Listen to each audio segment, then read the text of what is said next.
नमस्कार, आप देख रहे हैं प्राइम न्यूज। मैं हूं राजेश कुमार। वक्त उत्तराखंड प्राइम का है। चमोली आपदा से प्रभावित इलाके ऋषिगंगा घाटी और तपोवन में लापता लोगों की खोजबीन जारी है। इस आपदा में लापता 206 लोगों में से अब तक 70 लोगों के शव बरामद किए जा चुके हैं, जबकि अब भी करीब 134 लोग लापता हैं। वहीं अब तक मिले शवों में से 41 की शिनाख्त की जा चुकी है। और तपोवन इंटेक टनल में लगातार रेस्क्यू जारी है ताकि बाकी बचे लोगों तक भी पहुंचा जा सके।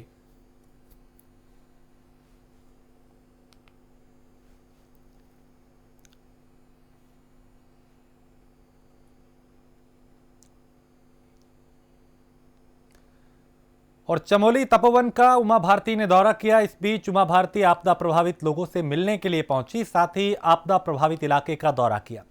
राहत कार्यों को भी उन्होंने देखा, लोगों से बात की, रेस्क्यू टीम को देखा और ये समझने की कोशिश की कि आखिर कितने वक्त और लगेगा इस रेस्क्यू में, कहां-कहां कितना नुकसान हुआ है। उन तमाम चीजों को उमा भारती ने देखा।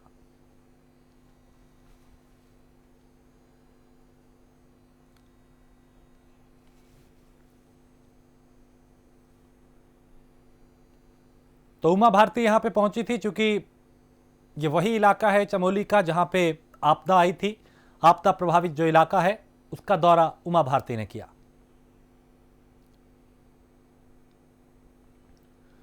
रुद्रपुर के उधम सिंह नगर जिले से कोरोना से जुड़े आंकड़े सामने आए हैं। इस बीच जानकारी के मुताबिक जिले में अब तक 17 कोरोना संक्रमित मरीज हैं, जिसमें 4 मरीजों को रुद्रपुर के मेडिकल कॉलेज में भर्ती किया गया, जबकि 13 को होम आइसोलेट किया गया है।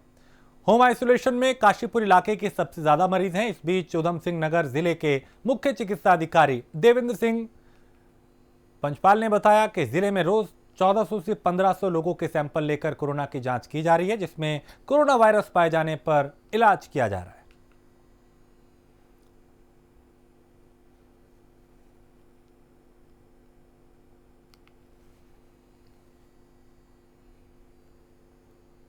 जहाँ तक कभी कोविड संक्रमण का चल रहा है तो अब हमारे ज़िले में काफ़ी कुछ कम है। और जैसा कि आप लोगों को मालूम है कि हम लोगों ने यहाँ पे काफ़ी कुछ, हमारा यहाँ पे लैब टेस्टिंग बहुत अच्छी हुई है। अभी जब आज की डेट में हमारे पास 17 केस टोटल एक्टिव केस हैं, जिसमें हमारे पास 4 जो जेल ने भर्ती है, 13 हमारे आइसोलेशन में, और एक दिन के करीब 1400 से 1500 हम टेस्ट कर रहे हैं। कैंट विधायक हरबंस कपूर ने नई दिल्ली में केंद्रीय रक्षा मंत्री राजनाथ सिंह से मुलाकात की। इस दौरान छावनी परिषद क्षेत्र में स्वच्छ भारत मिशन के तहत सीवर लाइन बिछाने का अनुरोध किया गया।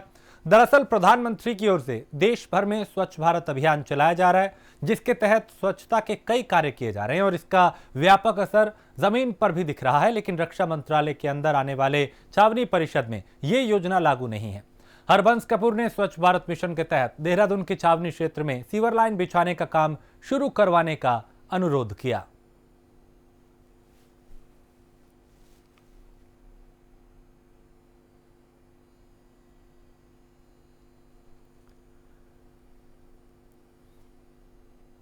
मसूरी में उत्तराखंड और भारत भंडार निगम की बैठक का आयोजन किया गया। इस बैठक में उच्च शिक्षा मंत्री धन सिंह रावत बतौर मुख्य अतिथि पहुंचे। बैठक में कई अहम फैसले लिए गए। इस बीच धन सिंह रावत ने बताया कि उत्तराखंड का भंडार निगम 7 करोड़ के प्रॉफिट में है और कोरोना काल में भंडार निगम की तरफ से 25 लाख रुपए का विवेकाधीन कोष दिया गया। साथ ही उन्होंने बताया कि भंडार निगम में भर्तियां होनी है, जिसको लेकर 1 महीने के अंदर अखबारों में विज्ञापन जारी कर दिया जाएगा। इस बीच धन सिंह रावत ने बताया कि 4 प्रदेशों का अन्य देशों में टूर कार्यक्रम आयोजित किया जाएगा, जिसमें भंडार निगम को लेकर अन्य देश में हो रहे काम का अध्ययन कर पाएंगे। इस बीच राज्य की शिक्षा मंत्री धन सिंह रावत ने बताया, प्रदेश सरकार ने शिक्षा के क्षेत्र में काफी काम किया है और आने वाले वक्त में भी काम किया जाएगा।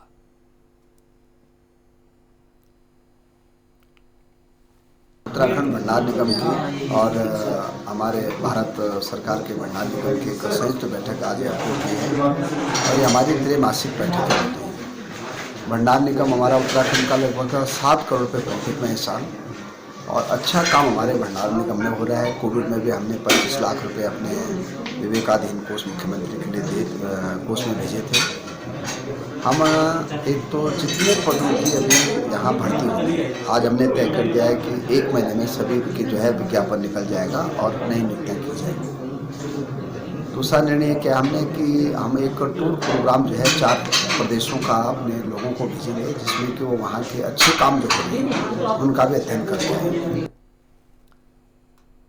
उत्तराखंड में बजट सत्र की तैयारियों के बीच कांग्रेस ने अपनी रणनीति तैयार कर ली है। इसके चलते उत्तराखंड की नेता प्रतिपक्ष इंदिरा हृदयेश ने प्रेस कॉन्फ्रेंस की और बताया कि इस बार बजट सत्र में कांग्रेस महंगाई के मुद्दे को लेकर सरकार का विरोध करेगी। इस बीच इंदिरा हृदयेश ने कांग्रेस सरकार के समय को याद दिलाते हुए कहा कि उस वक्त जो गैस सिलेंडर 400 रुपये में था वो अब 800 रुपये का हो गया है, जिससे गरीबों की जेब पर काफी असर पड़ रहा है। वहीं कांग्रेस ने महंगाई को लेकर 6 जिलों में उग्र प्रदर्शन की बात कही।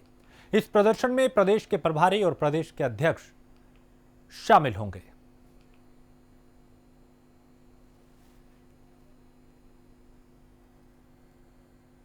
एडवाइजरी कमेटी में तय होगा कि ये कब तक चलेगा, क्योंकि बजट सत्र है, विभाग वार बजट पास करना होता है और पूरा बजट भी पास करना होता है। उस समय हम कार्य स्थगन प्रस्ताव के माध्यम से महंगाई का मुद्दा, बेरोजगारी का मुद्दा और भ्रष्टाचार का मुद्दा ये मजबूती के साथ उठाएंगे और ये भी उठाएंगे कि कांग्रेस विधायकों की सत्ता पक्ष ने उपेक्षा की है।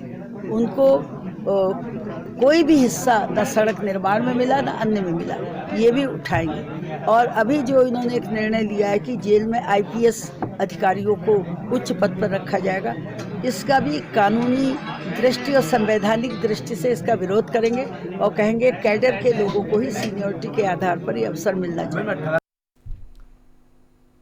किसान आंदोलन को लेकर किसानों ने विरोध दर्ज करने का नया तरीका अपनाया है। दरअसल काशीपुर में कुछ किसानों ने अपने ही खेत में लगी फसल को बर्बाद करना शुरू कर दिया। इस बीच किसानों ने अपने खेतों की फसल को खुद नुकसान पहुंचाया।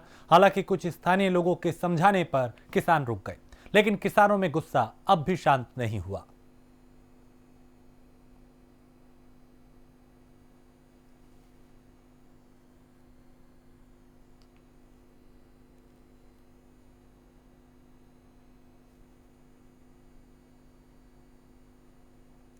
तो कृषि कानून के खिलाफ नाराजगी दिखाई जा रही है। कई जगह से ऐसी खबरें और तस्वीरें आई जहां पे किसानों ने अपनी फसल को नष्ट कर दिया, अपना विरोध दर्ज कराया, गुस्सा जाहिर किया 3 कृषि कानून के विरोध में।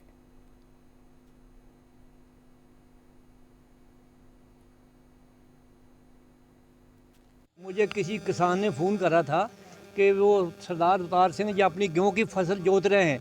हमें बड़ा दुख हुआ। अनाज जोतना जो है ये भी अच्छा कर्म नहीं है। हमने इनको समझाया बुझाया, बड़े निहुरे करे। हमें इनके बहुत आभारी हैं कि ये मान के बात को गेहूं जोतना बंद कर दिया। दूसरे इन्होंने सारी बात आपको बता दी जो हमारे साथ आगे को होना है। अब जो बना रखे हैं हमारे जो करता धरता वो करेंगे, जो हमारे वो दूसरे क्या नाम उनका संयुक्त मोर्चे नहीं वो अपने अब कंपनी अडानी बुरानी वो हमें बीज देंगे। ये वो हमें पता है हमारी ज़मीन में क्या होना है। फसल नष्ट करना ही अब हमारा उद्देश्य बताया, क्योंकि सबसे मेन चीज़ है कि सरकार हमारी जो बातें हैं वो मान नहीं रही। जो हम लोग जिस कानून जो हमने मांगा ही नहीं था वो हमारे ऊपर थोपा गया है, ये भी कोई अच्छी बात नहीं है। बाकी मैं आप लोग बाबा जी प्रताप जी का धन्यवाद करता हूँ और किसान यूनियन के अध्यक्ष जी का धन्यवाद करता हूँ। बार बार हम लोगों को ये कहा जा रहा है कि किसान नहीं है, तो उनको ये बात बताई है कि हम किसान हैं और हम जानते हैं इन बिलों में क्या है। हम जानते हैं कि ये जब इनके हाथ में सारी खेती चली जाएगी तब ये शुरुआत में ही हमें बहुत महंगे बीज देंगे। बाजार में कोई दूसरा बीज देने वाला नहीं होगा, कोई दूसरा दवाई देने वाला नहीं होगा। सारे बीज और दवाइयाँ ये हमें देंगे और ये बताएंगे कि किस खेत में आपने क्या बोना है, उनके हिसाब से हम खेती करेंगे। अब जब खेती का उत्पादन हम कर लेंगे तब ये उस हमारे अनुबंध के हिसाब से हमें रेट नहीं देंगे और ये कहेंगे कि ये इस खेती का में जो है दाना छोटा है, दाना काला है, दाना पीला है। इस तरह मानकों पे पूरा आपका खेत नहीं उतर रहा। देहरादून विकास प्राधिकरण ने मसूरी में अवैध तरीके से चल रहे निर्माण के खिलाफ कार्रवाई की है। इस बीच ज्ञानिक टॉनिक कसमंडा स्टेट लाइब्रेरी मसूरी में हो रहे अवैध निर्माण को ध्वस्त किया गया। वहीं एक्शन के दौरान देहरादून विकास प्राधिकरण के सहायक अभियंता अतुल गुप्ता समेत बड़ी संख्या में पुलिस बल मौजूद रहा।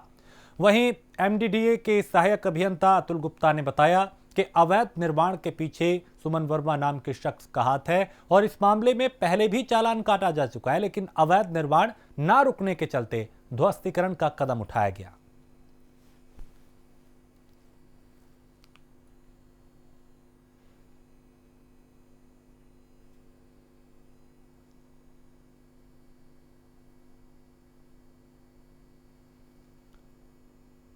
डोईवाला में कई दिन के संघर्ष और तमाम राजनीतिक पार्टियों के आंदोलन के बाद अब लोगों को टोल टैक्स में राहत दी गई। टोल टैक्स वसूल रही कंपनी रिद्धि सिद्धि राजस्थान के अधिकारियों ने डोईवाला को टोल से राहत देने का ऐलान कर दिया। बीजेपी के नगर मंडल अध्यक्ष विनय कंडवाल, जिला उपाध्यक्ष विक्रम सिंह नेगी और तमाम बीजेपी नेताओं की मौजूदगी में टोल प्लाजा के अधिकारी ने प्रेस कॉन्फ्रेंस करके डोईवाला के लोगों को टोल टैक्स मुक्त रखने की जानकारी दी।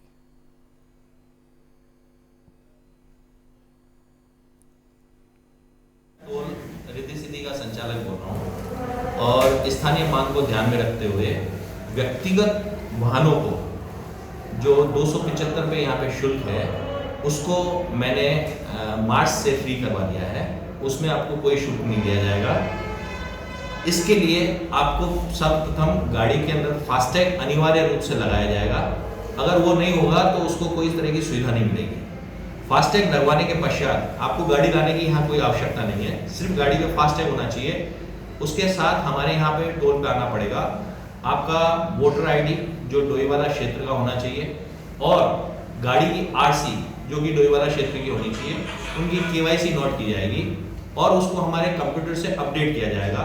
उसके बाद ये सुविधा आपकी व्यक्तिगत वाहन के लिए ही मिल पाएगी। और यहां वक्त एक छोटे से ब्रेक का है, फौरन लौटेंगे। चमोली में व्यापार मंडल के लोगों ने जीएसटी को लेकर प्रदर्शन किया। इस बीच प्रदर्शन कर रहे लोगों ने जीएसटी में सरलीकरण की मांग उठाई, साथ ही कमियों को दूर करने की बात कही। जीएसटी के खिलाफ यह प्रदर्शन जिलाधिकारी कार्यालय के सामने किया गया। चमोली के व्यापार मंडल ने केंद्र सरकार और प्रधानमंत्री मोदी से व्यापारियों की समस्या के समाधान की मांग की है। इस बीच चमोली व्यापार मंडल के प्रदेश महामंत्री प्रकाश चंद्र मिश्रा ने कहा, जीएसटी प्रावधानों में बहुत सारी दिक्कतें सामने आ रही हैं, जिससे व्यापारियों को काफी समस्याओं का सामना करना पड़ रहा है।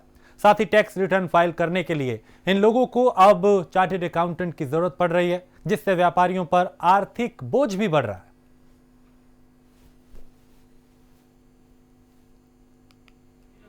सारे प्रदेश के व्यापारियों की ओर से हमारी प्रमुख मांगें रहेंगी कि लॉकडाउन पीरियड के दौरान हमारा व्यापारी बुरी तरह से पीड़ित रहा है।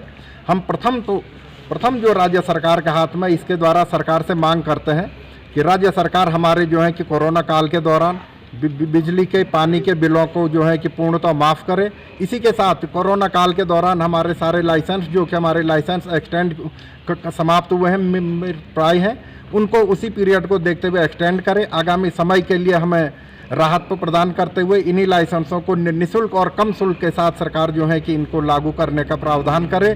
साथ ही हमारे चौपट हो चुके व्यापार को स्थापित करने के लिए सरकार हमें जो है कि अनुदान युक्त कम शर्तों, कम से कम ब्याज दरों पर और लंबे समय का टर्म बिना गारंटी के व्यापारियों को उपलब्ध कराए, जिससे हम अपना व्यापार उपलब्ध पुनः सुचारू रूप से संचालित कर सकें। हरिद्वार के वीआईपी घाट पर नेशनल हाईवे का लोकार्पण किया गया। इस कार्यक्रम में कैबिनेट मंत्री नितिन गडकरी शामिल हुए। साथ ही वर्चुअल माध्यम से राज्य के मुख्यमंत्री त्रिवेंद्र सिंह रावत भी इस कार्यक्रम से जुड़े। इस बीच कार्यक्रम में केंद्रीय शिक्षा मंत्री डॉक्टर रमेश पोखरियाल निशंक, गाजियाबाद से सांसद जनरल वीके सिंह और संजीव बालियान ने शिरकत की।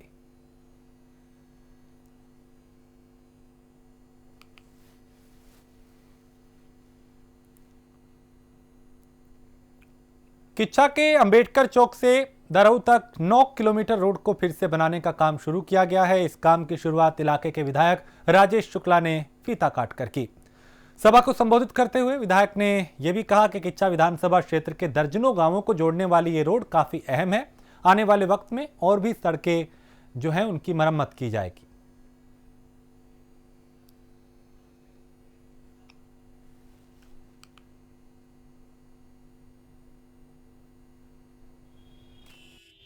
देखिए, मेरा ये कहना है कि विकास का सबसे बड़ा मानक होता है उस क्षेत्र की सड़कें।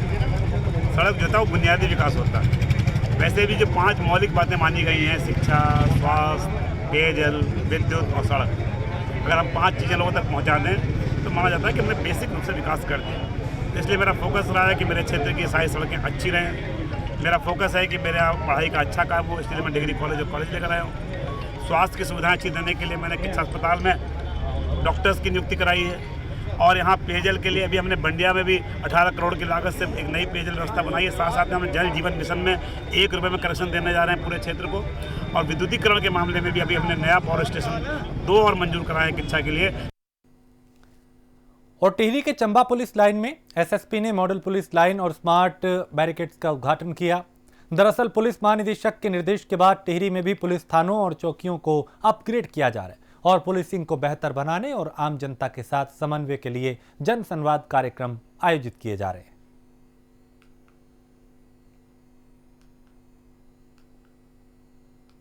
हमारे कर्मचारियों के कल्याण के लिए एक मॉडल पुलिस लाइन का उद्घाटन किया गया। इसी क्रम में माननीय पुलिस महानिदेशक महोदय के भी निर्देश हैं और हमारे ज़िले के समस्त थाने और चौकियों का अपग्रेडेशन किया जा रहा है और जो लिविंग कंडीशंस हैं उनको सुधार के स्मार्ट बैरिक्स की परिकल्पना की जा रही है। मसूरी नगर पालिका अधिशासी अधिकारी आशुतोष सती ने मसूरी माल रोड पर चल रहे वाहनों और सड़क किनारे पार्क हुई गाड़ियों की तलाशी ली। माल रोड पर किसी भी हाल में प्रतिबंधित समय पर वाहनों को न जाने के निर्देश दिए हैं। उन्होंने कहा कि दोनों माल रोड के बैरियर को कंप्यूटराइज्ड के साथ ऑनलाइन करने की भी योजना है।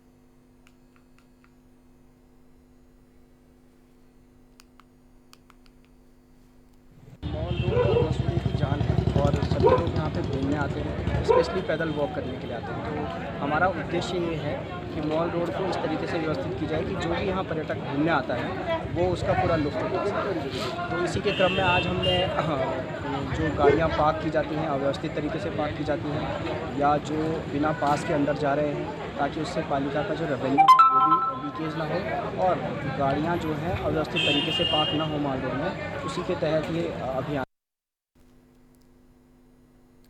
मसूरी में खाद्य पूर्ति विभाग ने एक राष्ट्र एक राशन कार्ड योजना के तहत मसूरी नगर पालिका सभागार में कार्यक्रम आयोजित किया। इस कार्यक्रम में बतौर मुख्य अतिथि मसूरी के विधायक गणेश जोशी और पालिका अध्यक्ष अनुज गुप्ता ने शिरकत की।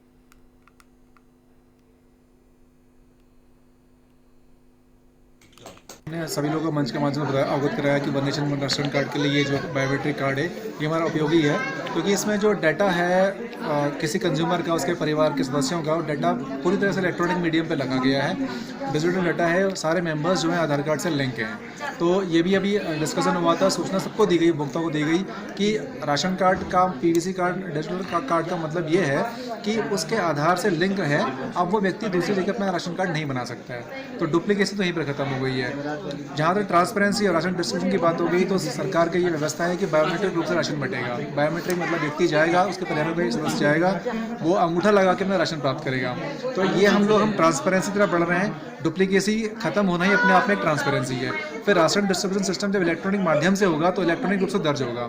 तो यहाँ भी हमारी जो कुछ कमियाँ थी उसको सुधारते हुए आगे बढ़ रहे हैं। इससे बहुत संभावना है कि हम लोग काफ़ी आगे बढ़ रहे हैं और डुप्लीकेसी और जो राशन की आपने बात कही है, कभी ऐसी संभावना ऐसी इसकी संभावना को हम खारिज कर सकते हैं। टिहरी जिला पंचायत की सामान्य त्रैमासिक बैठक का आयोजन किया गया। बैठक की अध्यक्षता जिला पंचायत अध्यक्ष सोना सजवाण ने की। बैठक में जिला पंचायत की समितियों की बैठक के साथ ही पिछली बैठक की कार्यवाही और अनुपालन आज्ञा पर चर्चा की गई।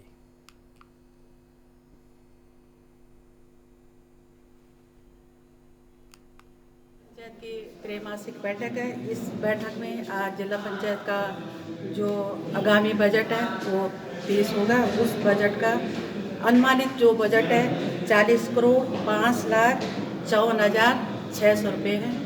और जिला पंचायत के बैठक में सक्षम अधिकारी बुला रखे हैं, जैसे उद्यान विभाग, कृषि विभाग, सिंचाई विभाग और समाज कल्याण विभाग। जो जिला योजना में जो हम पैसा दिया गया है उस पैसा का सदुपयोग कैसे करना। उद्यान विभाग को 10 करोड़ मिला हुआ है, जिला कृषि विभाग को भी 10 करोड़ मिला हुआ है। जो हमारी भारत सरकार की और राज्य सरकार की जो गाइडलाइनें हैं, जो मतलब जिला योजना से जिनसे ये पैसा दिया गया है, उसकी समीक्षा बैठक भी की जा रही है। और साथ साथ में जिला पंचायत के माध्यम से और जिला पंचायत अध्यक्ष की ओर से सारे अधिकारियों को निर्देश दे चुके हैं कि उद्यान विभाग से, कृषि विभाग से जो हमारे पहाड़ों के पलायन के लिए और जो हमारी सरकार की जो मुख्य योजना है, जो हमारे कृषकों के लिए, जो हमारे नौजवान युवकों के लिए और महिला उत्थान के लिए, जिसमें हमारे माननीय प्रधानमंत्री जी और हमारे मुख्यमंत्री जी भी और हमारा जो पूरा भारतवर्ष है आत्मनिर्भर भारत बनना चाह रहा है। ये हमारे उद्यान विभाग से और कृषि विभाग से इस विभागों से संबंधित है और सारे अधिकारियों को उसमें निर्देश दिए गए हैं कि धरातल पे काम होना चाहिए और योजना के काम की समीक्षा बैठक ली जा रही है। और इसी के साथ इस बुलेटिन में फिलहाल इतना ही। देश प्रदेश की बाकी खबरों के लिए आप देखते रहिए प्राइम न्यूज़।